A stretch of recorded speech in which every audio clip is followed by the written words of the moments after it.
I'm going to start wearing a sign that says, if you're an insecure idiot, please don't approach me. I don't have the energy. I can't. Come on, man.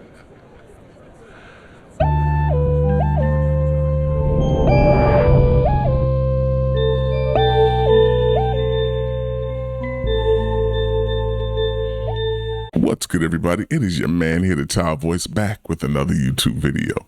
I was at the gym this morning and it got me to thinking about something. Dating after 50 will test your patience in a way most people don't expect. Because at this age, we're not walking into things empty-handed. If you're like me, you've lived, you've been hurt, you've had relationships that worked for a while, and some that probably should have ended way sooner than they did. You probably like your house a certain way, or your weekends a certain way. You might even like sleeping in the middle of the bed like me. That's where patience comes in. Everybody wants the connection, but nobody wants the inconvenience that sometimes comes with getting to know another person. A lot of people want someone who understands them immediately. They want chemistry immediately. And if something feels a little bit awkward or off on the first or second date, they're already thinking, nah, this ain't it. But is that really fair? We're 50 plus years old. It took us 50 years to become who we are. But we're giving somebody 45 minutes over appetizers to prove that they are the one. And that's crazy when you really think about it. Now, of course, if they're disrespectful or unstable or maybe just weird, you leave that alone. I'm talking about normal people being normal people. Maybe they're nervous or don't tell the best stories on the first dates, which can make them seem a little awkward. Because nobody's perfect.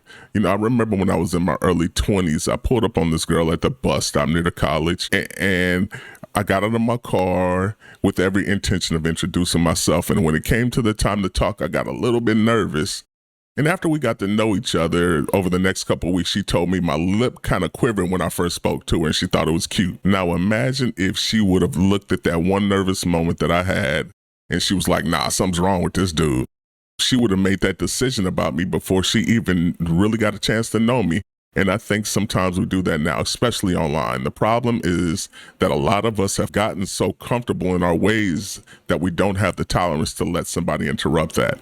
But if you decide you want love, you have to decide that another person is going to require something from you, which is time, conversations, understanding, compromise, and yes, patience. Because we're not ordering people off of Amazon. You can't pick all the features you want and just have it delivered to your door Tuesday afternoon. A lot of people wish they could, but you're dealing with somebody who has their own habits, their own fears, maybe a little bit of baggage and their own idea of what a relationship is supposed to look like. And guess what? They're dealing with yours too. That's the part a lot of people forget. We're sitting here deciding whether they're good enough for us while they are just sitting there deciding whether you're good enough for them. And at this age, I think patience is giving someone enough time to actually know what that is.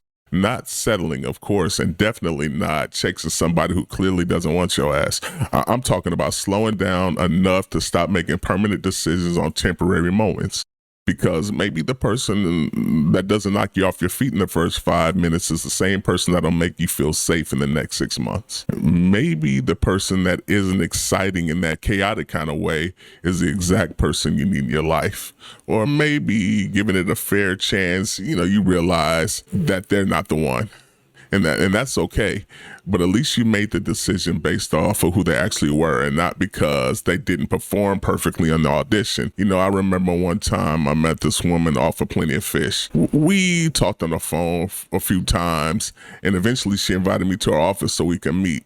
Big mistake. I get there, it wasn't inviting at all. It wasn't even a date.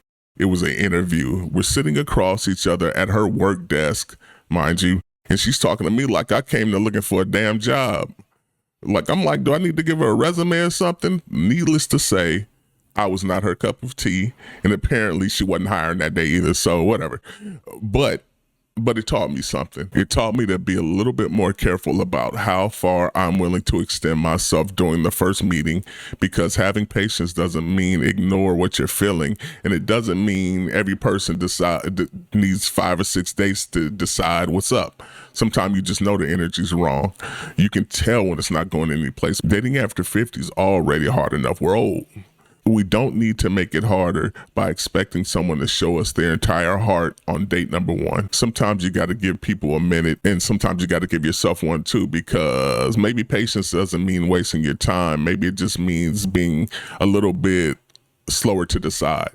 You know, a lot of us already know what we don't want. We have a whole list of that. But if we're not careful, that list gets so long that nobody ever gets a chance. And I'm not saying lower your chance, never. Stand 10 toes on that one. I'm just saying give people enough room to show you who they are, because everybody doesn't walk through the door and automatically knock you off your feet and becomes the one. Sometimes a good person is just a good person that you haven't gotten to know yet. So the next time you meet somebody and your first thought is, nah, this ain't it, maybe ask yourself one more question before you walk away. Is this person really wrong for me, or have I just forgotten how to give somebody a chance? And that's what had me thinking about this whole thing in the first place. Are we actually giving people enough time anymore, or has dating gotten to the point to where when a person makes one wrong move, they're done? I found a few people talking about this very thing, and I want to hear what they have to say. So let's watch a couple videos and you tell me what you guys think in the comments. Asking a woman to lunch on a date is not the move. It's not romantic, nothing sexy. Lunch? Coffee was bad enough. Now it's lunch. If you're going to take me out, it's going to be dinner. Dinner, drinks, something cool. Like, give us an opportunity to have a date. What happened to a real date? Chivalrous date. Like, when someone wines and dines you. Call me old-fashioned, but no coffee, no lunch. A cool activity? Sure, that we can do. But no. Otherwise, we can be friends. We could be friends. Why is it so hard to meet people when you're in your 50s? I would assume or think it would be easier because, you know, experience and finding more genuine people. But that's not the case at all. Everybody got games, and it's so embarrassing. It's like, do you see yourself? You know, and then they're the ones you meet and they're like, yeah, I can't find nobody because, you know, everybody got games. You got games. You got games. So I meet somebody and then they're like, when are you going to find time for me? When you going to make time for me? So then I say, well, I'm off this week, so we can make a plan. And then so I guess I come up with the plan because, you know, men these days, I guess they don't know how to come up with a regular plan to meet somebody. It's so difficult, right? So anyway, I make a plan and then he says, oh, I don't know about that place, but maybe we can meet later. Do these men think that us women that have worked hard all of our lives to get what we got, and we're independent and we don't play games, and we give with all of our heart and all of our soul, and we will take the shirt off our backs, but we ain't about to be played? I'm Gen X, okay? So I'm not about to be played. Do you think anybody's about to meet you afterwards, after dark, after whatever? I ain't about to meet you after my plans. If you don't want to have plans while I'm making my plans, then no, I'm not meeting you at your house. I'm not meeting afterwards, none of that. Nope, you got me jacked up. And that's the problem. Y'all think people want to do the F word. I got 5 words for you. Go play with your mama. 6 words. Bye. So I said I wasn't going to date anymore. And somebody had been bugging me to go on a date. So I said, all right. So went on this date. I let them know that I was going to be coming from the gym, and it was just a brunch. So I let them know I was coming from the gym. They said, no problem. I said, okay. I showed up in my gym clothes, which I still look cute. So we go to this place in Fenton that I picked, and I really like this place. We decided to sit outside, which I've never sat outside. Now I know why, because it was so freaking loud outside. So he's about 15 years older. I'm gonna be 57. So he's about 15 years older. And he kept asking me questions about myself, but then wouldn't let me finish. Why are you asking me questions if you don't want to hear it? So you're asking me where I worked, what I did, what I used to do, why I do what I do now. But then when I start answering, he's not letting me finish. Like, he's not even interested. I don't have time for this. I cut the date short. I paid for my food and I said, hey, I gotta go. This isn't gonna work. I just think it's rude. I don't know about you, but I think it's rude. Anyway, I'm seriously officially done dating. I literally said I was done dating, and then I don't know. I think I went on this date because they were very persistent about going on the date, and I said okay. So I went on the date, and I'm done. Ciao. I'm 50. I'm now single, and I had decided to try my hand again at dating. And what I could say so far about my experience is 0 out of 10, I do not recommend it. Number one, sir, I just met you. We just started talking. No, you are not coming to my house. Not only are you not coming to my house, at this point, you will not even know the neighborhood that I live in.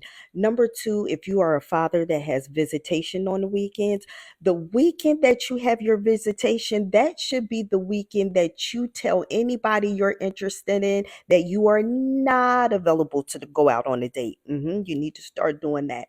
Number three, this goes out to all my good girlfriends who keep bringing my name up to these single men that they know. Keep my name out your mouth. Keep my name out your mouth because your recommendations so far have been trash. Have not been working for me. So therefore, I'm going to do what I have been doing for the last 2 years or so because it was working for me. It was working for me. I am going to go back to minding my business, drinking my water to stay hydrated to keep the wrinkles away. You know, we're getting a little older. And things like day parties, girls' trips, shopping. You know, I love to go shopping. Those are the things that I'm going to focus on. Because this dating thing, what I will tell anybody that if you are in a relationship or you're in a marriage and you know things get rocky, work it out. Work it out because you don't want no parts of these single streets. It's just not for me. I'm going to stick with what I know. Thank you. Just start to normalize the idea of feeling lonely because you're just not willing to settle when dating, especially in your 50s. I mean, it is a doozy out there, and especially this year, 2026. And I used to do all the dating apps and all this stuff, and I learned a lot, and it's great. I'm just at a place now where I've really just poured into myself. My days are great. I love my life. I'm healthy in every way, physically, mentally, spiritually, all the things. I'm just not willing to just go on whatever date. I'm not willing to get on the apps anymore and just scroll and have these dates and then sucks your energy and then it goes nowhere. I just feel like it's so hard. And then, you know, you're told to just not go on the apps and let it all fall into place. And that's great. That is great. Except here's the thing. You know, it's hard sometimes. You're putting your nose down to focus on you and you're like, oh, I probably should look up and see what's happening around me. It's just it's a tricky situation because I totally believe in it and I really love the idea of love and partnership. I'm a big fan and I'm not giving up. I'm just saying, what is going on out there? Can anyone relate to this? I just feel I am not going to sacrifice any of myself for just whatever. Not anymore. I used to, but not anymore. My standards are high and I'm not going to sacrifice being lonely or alone because I'm feeling lonely. Anybody else feel that?